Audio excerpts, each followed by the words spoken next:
Master, tandaan nyo, ang bagay talaga, akala nila si Bongbong ay may kailan.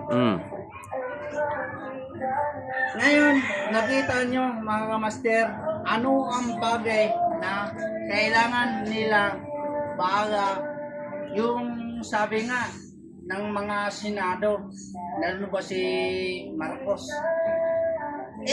doktor talaga, inamin na talaga may kaso siya. Nagkamali.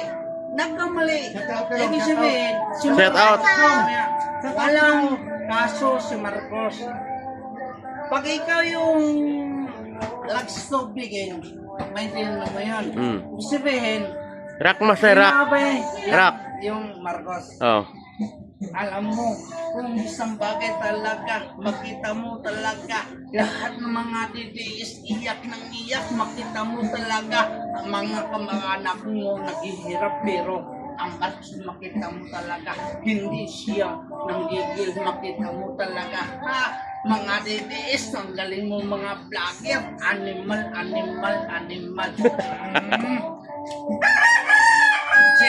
Ito mga kamasal, tandaan mga DDS, ultra kay Maskul, makita mo talaga DDS down.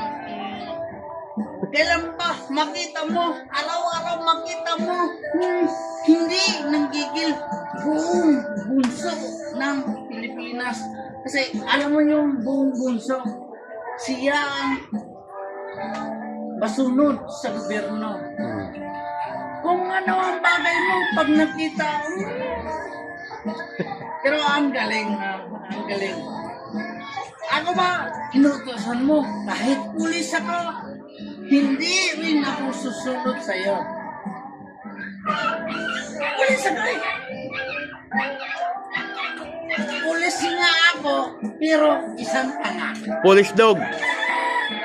Police dog master. Pulis nga ako, pero isang tanga.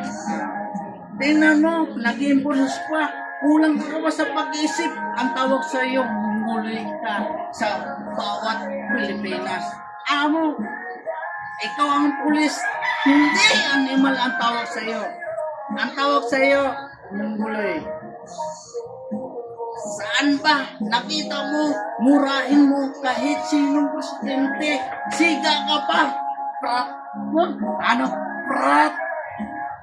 Prat daw. Kahit patulmang ka lang, sisipain kita. Doon ako nanggigil. Kasi dapat mga kamaster, tandaan nyo mga kamaster, kahit pulis kayo, hindi siya.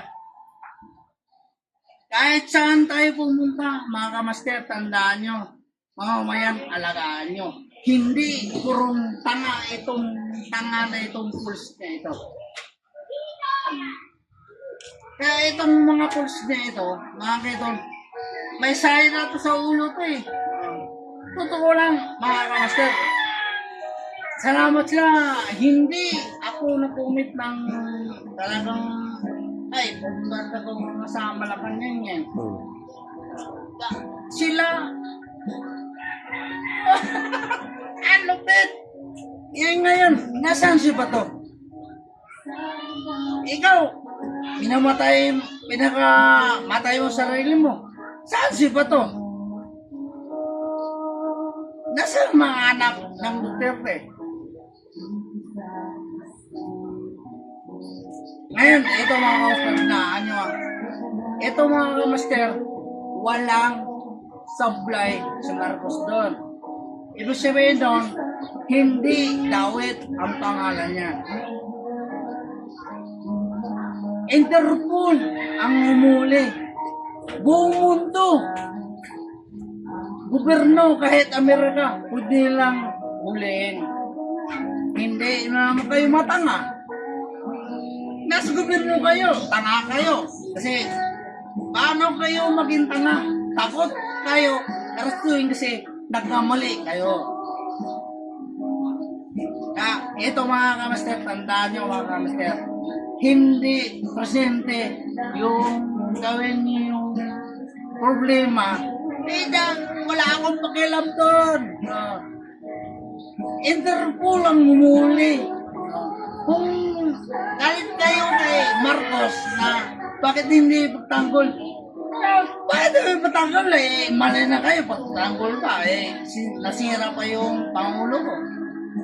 Di ba kayo matanga?